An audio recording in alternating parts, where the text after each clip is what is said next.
berarti warga yang warga yang berkibar di seluruh Nusantara. Pak kasih kepada Bapak saya yang telah memberikan kepada saya untuk dicari. Tepuk tangan.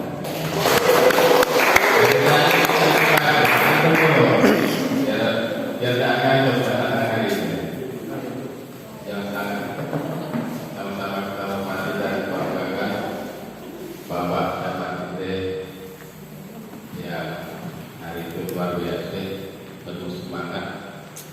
Jadi tadi sangat tegas beliau menekankan soal kedisiplinan. Ini memang penting kalau kita nak maju, kita jaga betul kedisiplinan. Terima kasih Pak Camat sudah mengingatkan kita semua ini soal kedisiplinan. Dan Pak yang kita hormati juga Bapak Kapolsek itu, terima kasih telah hadir membersamai kita pada hari ini. Dan tentunya yang sama kita hormati dan banggakan juga saudara kita dari mewakili Kesra.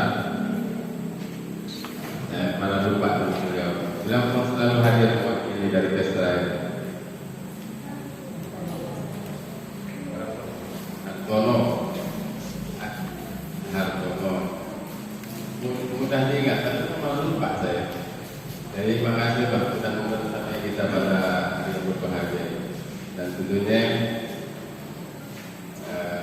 Pak KUA Kecamatan itu Pak Adi Mutamam.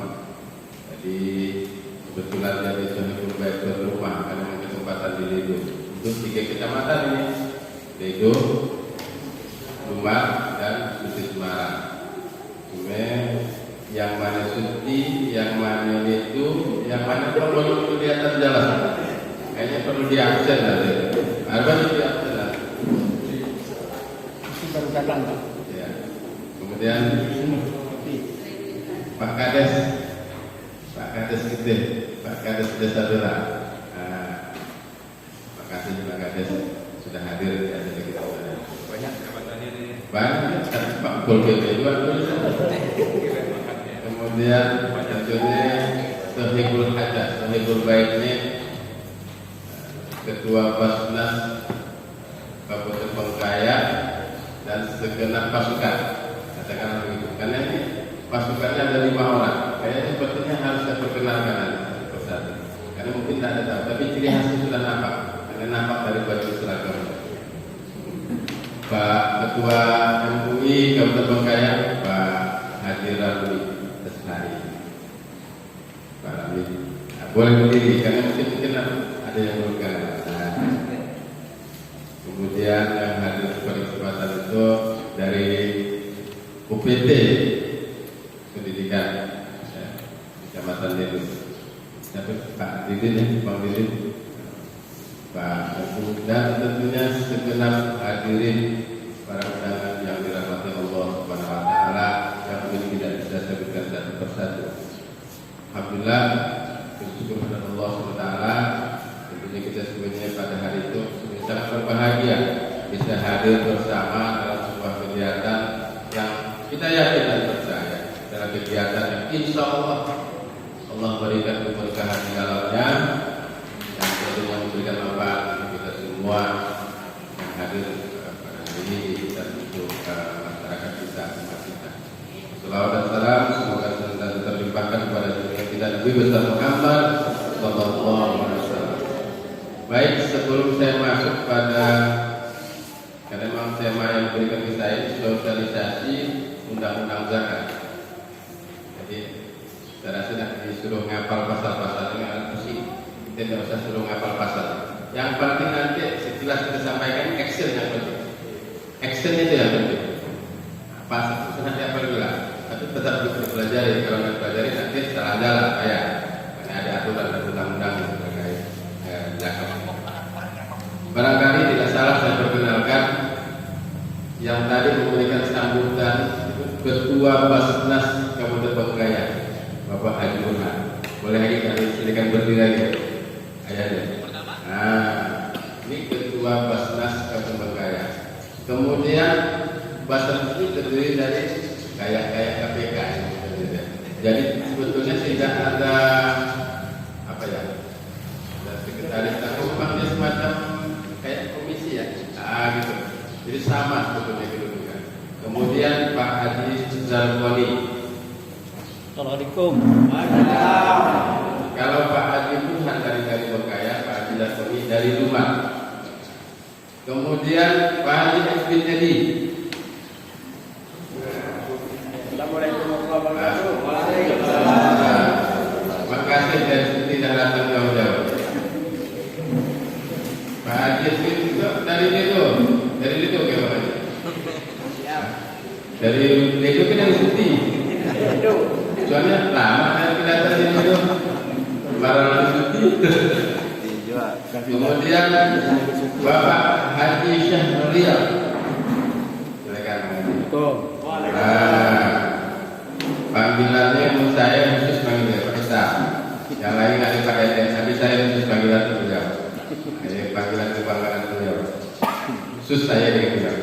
Kemudian beliau ini dari Sungai Raya Kepulauan.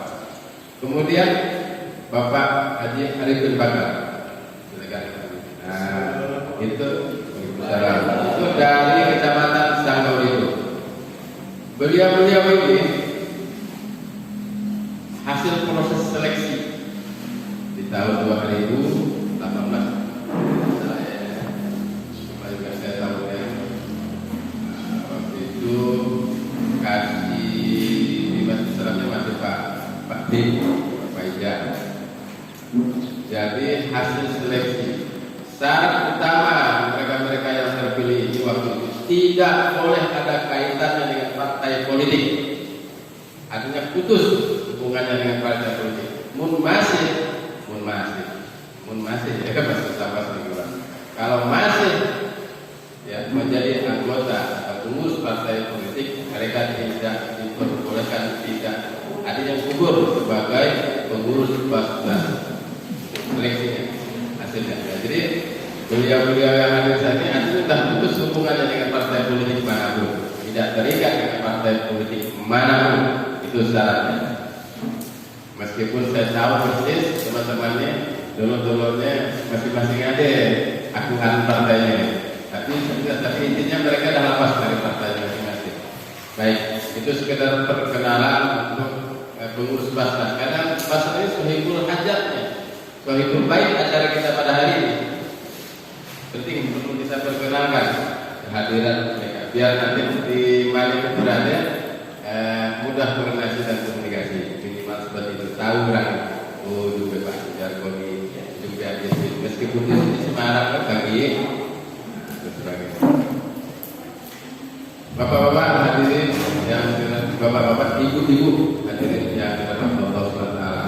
Baik, karena waktu yang makin berjalan tengah hari, saya kejar-kejar ada istilahnya. Jadi hari ini kita sebenarnya dalam rangka untuk menunaikan ya kewajiban undang-undang. Karena kita berbicara tentang zakat, maka ada undang-undang yang mengatur. Tadi disebutkan oleh Pak Camat, Undang-Undang Nomor 23 Tahun 2011 tentang pengelolaan zakat. Nah, undang-undang ini ada juknisnya, juklak pelaksanaannya. Itu keluarlah PP ya, PP nomor 14 tahun 2014. Bagaimana melaksanakan undang-undang ini di PP inilah pelaksanaan. Nah, apa tujuan?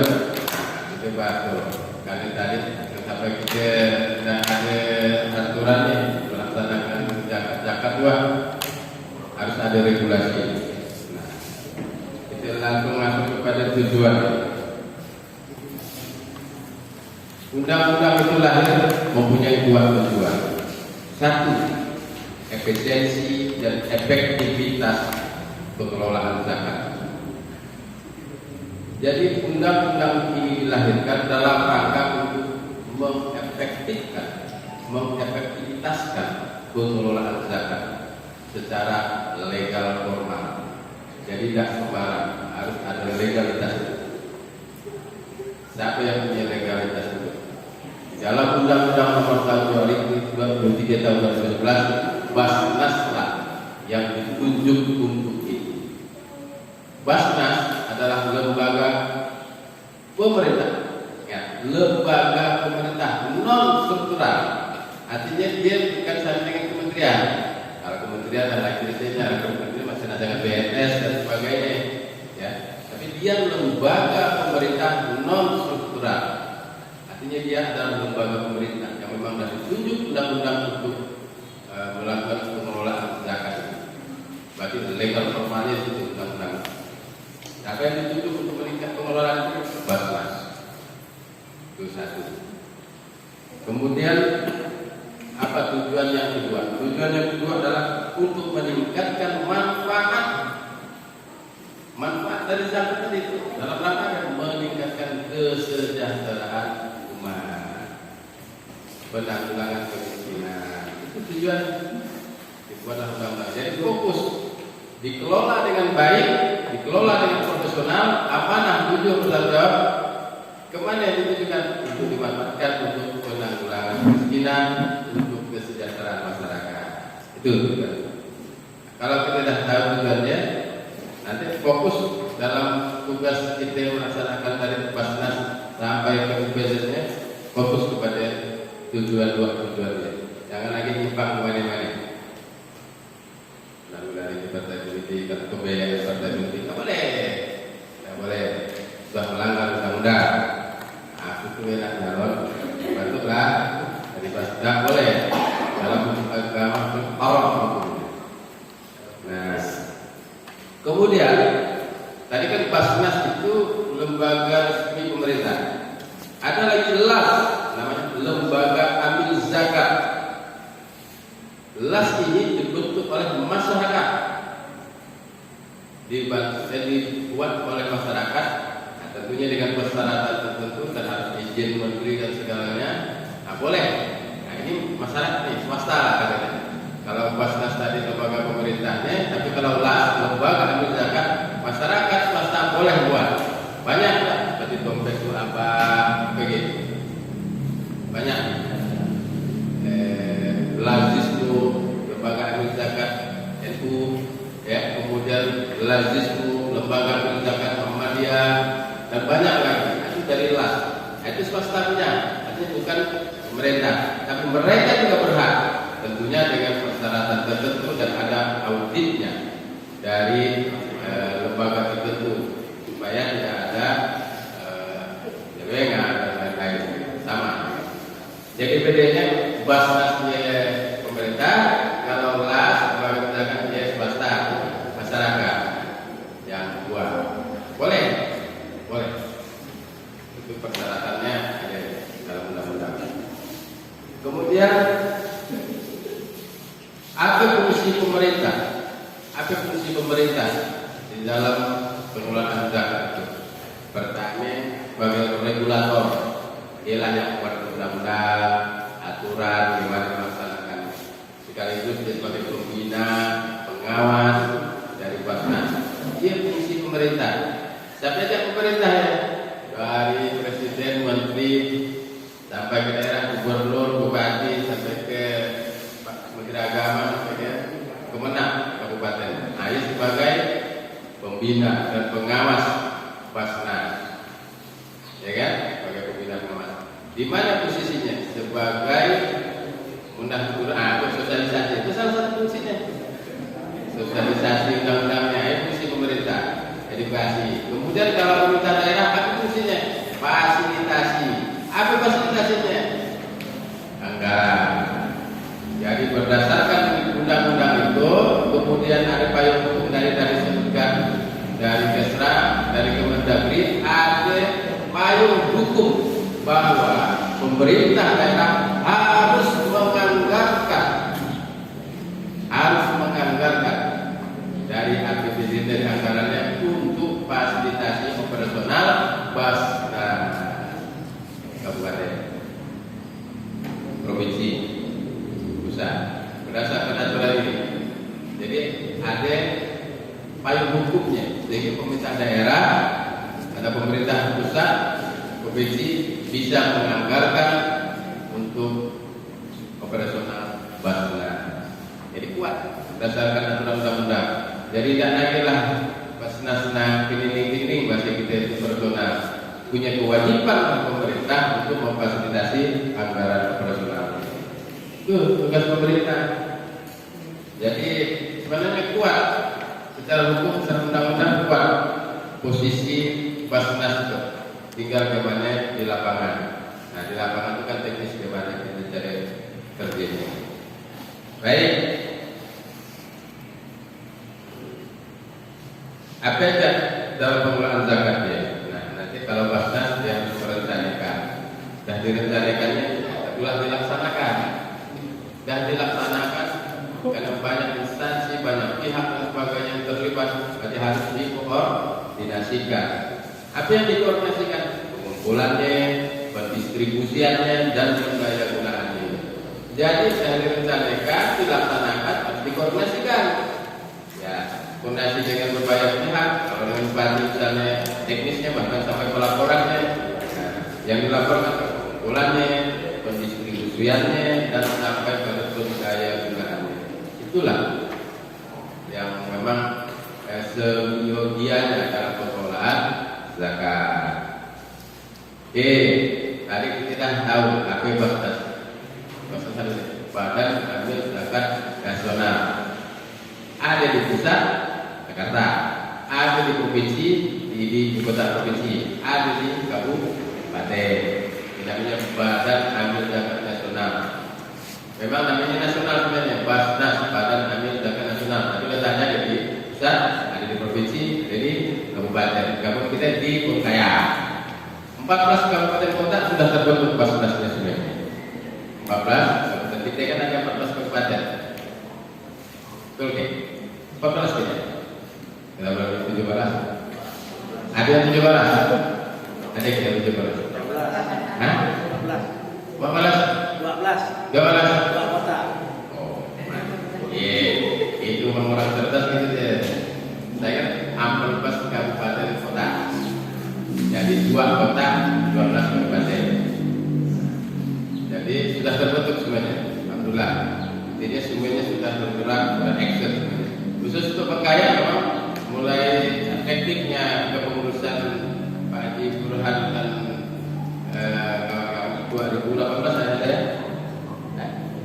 2019 efektifnya ya. 2019 efektifnya dan sudah bergerak, sudah tadi sesuai laporan sudah banyak yang sudah dilakukan. Tinggal bagaimana kita terus menerus membangun komunikasi dan koordinasi dengan berbagai pihak. Nah, di samping Basnas, lembaga pendidikan yang swasta tadi ada namanya UPZ. Apa itu UPZ? Unit Pengumpul Zakat. Nah inilah lembaga pembantu yang bisa dibentuk oleh Basnas. Di mana dibentuknya? Di instansi pemerintah, di kantor camat, di UPT, di perusahaan, di masjid, di mana? Artinya di instansi, di lembaga, baik swasta maupun negeri. Jadi ada perusahaan daerah ya, negara ada yang perusahaan swasta, boleh sawit dibentuk UPZ, SPB, boleh. Tiga kemarin nanti Pak Haji Yassin ngomong di sini bentuk UPZ, jadi boleh di kantor camat pegawainya berapa? 10. Ya, nanti kita teknis yang kita nanti dari Basnas bisa menyampaikan. Nah, jadi bahkan sampai ke luar negeri bisa dibentuk UPZ itu. Nah ini yang hadir ini saya dari Masjid Adil Rendang. Masjid Adil Rendang enggak? UPZ Masjid Adil Rendang? Ada. Ya ini ada. Enggak ada. Dari itu UPZ Masjid Adil Rendang. Tapi ada Rendang. Dari yang saya nampak memang dari rumah.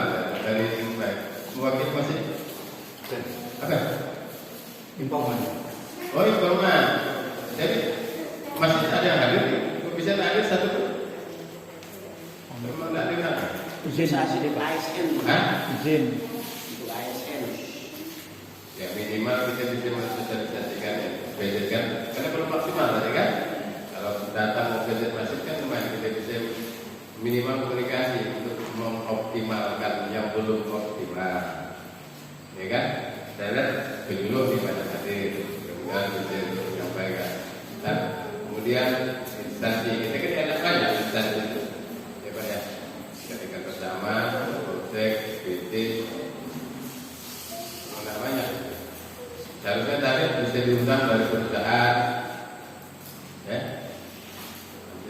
Kan namanya UPT itu bisa dibentuk di perusahaan, di instansi, sebagainya. Nah, ini dalam rangka ini sebetulnya kita hadir di sini, sosialisasi, biar lebih melebar jangkauannya. Tidak hanya kita saja, ya kan? Masjid kan belum optimal juga proses pengumpulannya, budgetnya kan. Nah, mesti kalau banyak yang hadir di sini nyaman. Yang putih, siapa yang hadir nih? Dari mana? Dari masjid. Bapak ini makin di masjid saja. Hah? Formal. Jelas. Intinya nanti dikomunikasikan. Nah, kan nanti bentuk UPZ di masjid, kemudian di instansi. Nah, bagaimana cara membentuk UPZ di instansi atau lembaga atau perusahaan? Teknisnya nanti tentulah Basnas yang punya gawe. Bagaimana teknisnya? Karena mereka yang mengeluarkan SK membutuhkan UPZ. Teknisnya seperti apa? Tinggal bagaimana ya soal di lapangan, bagaimana komunikasi nanti teman-teman Basnas dengan kawan-kawan di kecamatan habis sosialisasi ini, agar nanti tidak sebatas kita dah menyampaikan sosialisasi, tak ada juga actionnya kan. Kedepannya habis sosialisasi itu harus action supaya maksimal. Kan ketika pengumpulan zakat, saya lihat memang UPZ, masjid dan sebagainya belum optimal melakukan penyetoran itu Basnas kabupaten. Apa masalahnya? Apa kendalanya? Harus kita cari solusinya. Kalau memang ada masalah, kendalanya di mana? Khusus untuk instansi Pak Kapolsek, Pak Camat, perlu kami laporkan, memang di kabupaten baru 2 instansi yang melaksanakan zakat profesi. Kami di Kementerian Agama dan Dinas Sosial. Dinas Pertanian baru 2 instansi OPD. Yang lain di mana kendalanya kita juga belum tahu. Makanya nanti mungkin saya ada teman-teman mungkin nanti gimana caranya ini kendalanya di mana? Kok instansi lembaga OPD di pemerintah belum juga terbentuk OPD-nya. Jadi baru 2 lembaga, Kementerian Agama. Kita sih mungkin Kementerian Agama sudah lama, dari tahun mulai berdiri Kementerian Agama itu makanya sudah berdiri, meskipun itu bukan juga namanya, karena ini kan sekarang sudah ada undang-undangnya itu berbeda cara, tapi sudah dilakukan dengan Dinas Pertanian.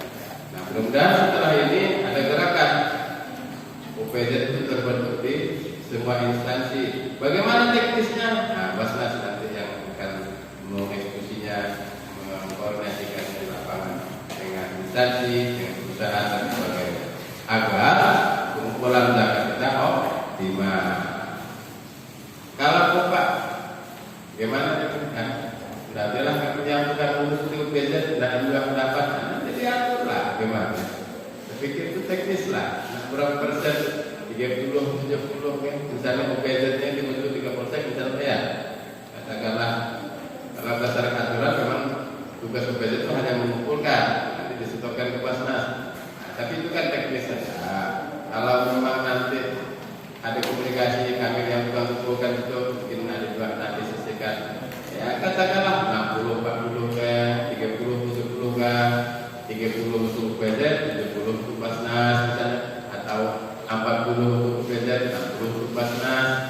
Pembagiannya kalau mau disetor itu teknis lah. Bagaimana musyawarahnya dengan Basnas, dengan UPZ supaya maksimal pengumpulannya. kawan 100% mungkin ketahuan itu untuk kawan yang mengumpulkan dan sebagainya di instansi itu kan dan sebagainya. Ya memang kalau berdasarkan aturan ya dikumpulkan semuanya ke Basnas. Tapi saya pikir itu teknis lah bagaimana kita di lapangan supaya sama-sama nyaman, supaya sama-sama membahagiakan, ya kan? Sama-sama bisa termotivasi optimal pengumpulannya, masa pemberdayaannya. Jadi itu teknis. Nah, sudah sampai MUI. Masih ada.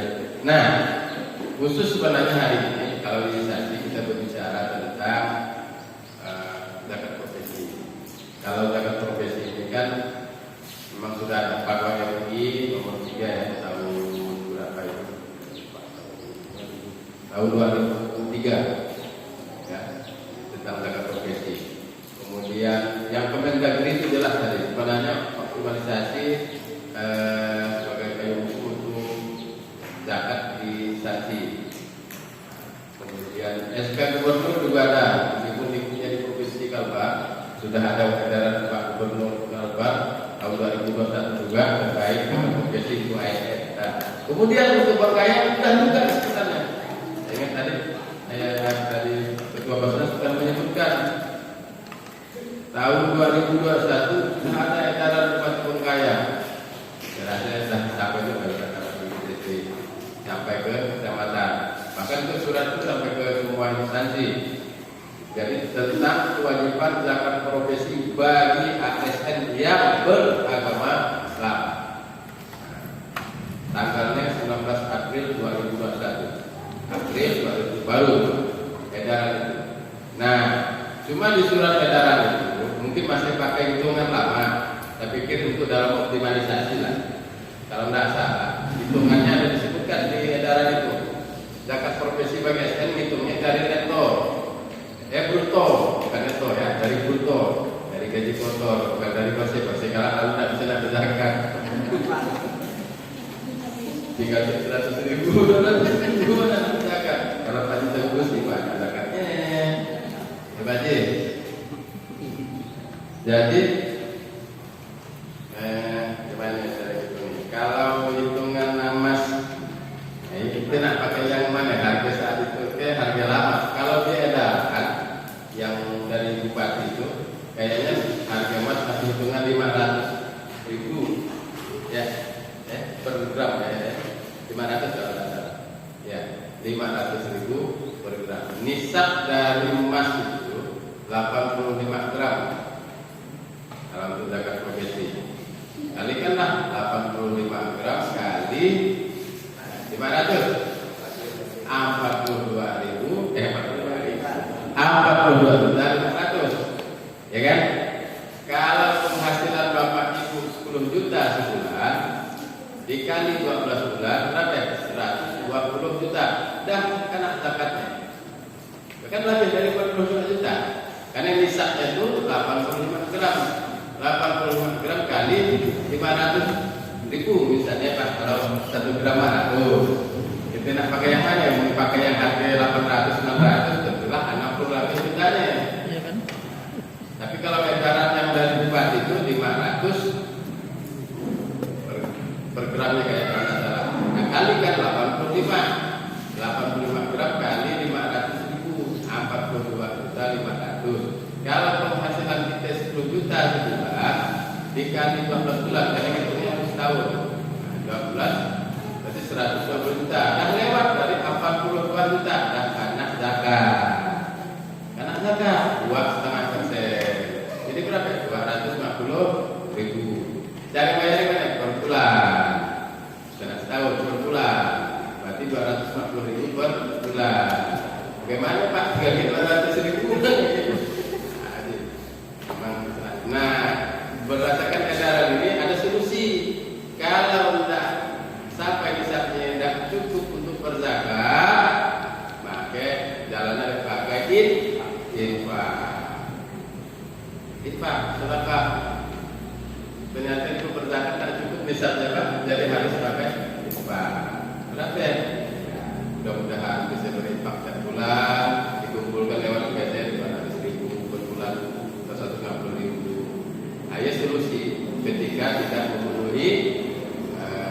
nisab dari zakat profesi dari itu. Jadi boleh ada dua solusi. Tidak bisa berzakat dengan infak. Bisa juga yang kumpulkan nanti UPZ dari instansinya masing-masing. Gitu Pak ya.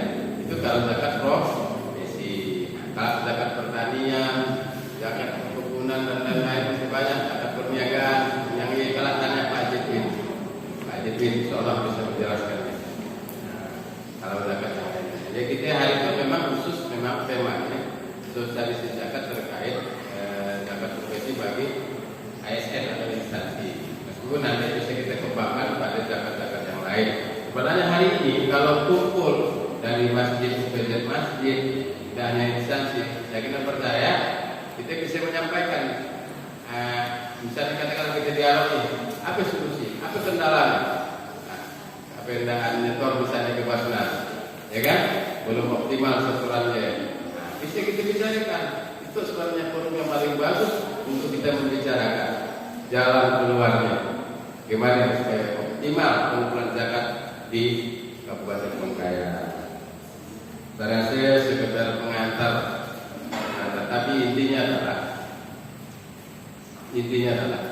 jadi tidak ada juga yang ngomong panjang-panjang sosialisasi dari mana ke mana.